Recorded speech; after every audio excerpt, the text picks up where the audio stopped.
বন্ধুরা, অনেকের মনেই এই প্রশ্নটা আছে যে আমরা আমাদের ওয়েবসাইটে অথবা ব্লগে এআই কন্টেন্ট ইউজ করব নাকি। তো প্রত্যেককে আমার একটাই কথা বলার আছে, সেটা হচ্ছে এআই কন্টেন্ট আমরা কেন ইউজ করব, প্রথমে এটা ভাবুন।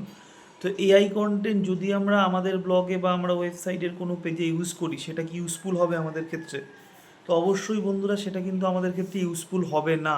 তার প্রধান কারণ হচ্ছে এআই কন্টেন্ট প্রথমত হচ্ছে ইউনিক নয়, কেননা এটা অলরেডি কোনো না কোনো ওয়েবসাইট বা কোনো না কোনো জায়গায় অলরেডি পাবলিশ হয়ে গেছে। এআই কন্টেন্ট বা এআই জেনারেটেড প্ল্যাটফর্মগুলো কিন্তু সেখান থেকে সেই কন্টেন্টগুলোকে তুলে আপনাদের প্রডিউস করছে।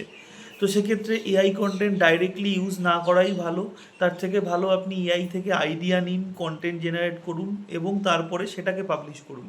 আপনি যদি AI content direct chat GPT, cloud বা জেমিনি, অন্যান্য এই ধরনের প্ল্যাটফর্মগুলো থেকে ডাইরেক্ট তুলে আপনি আপনার ওয়েবসাইটে বা আপনার কোনো পোস্টের মধ্যে আপডেট করেন, সেটা কিন্তু আপনার জন্য ইউজফুল হবে না।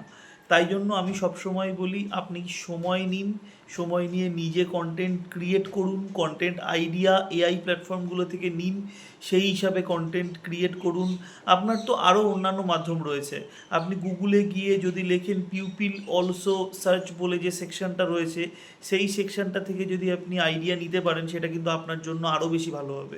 কেননা সেই সেকশনগুলোতে মানুষ যে ধরনের কোয়েরিগুলো করে, সেগুলোর অ্যান্সার খোঁজার জন্য কিন্তু ওখানে প্রচুর মার্কেটার রয়েছে, যারা ওখানে আপনার অ্যান্সারগুলো দিয়ে থাকেন।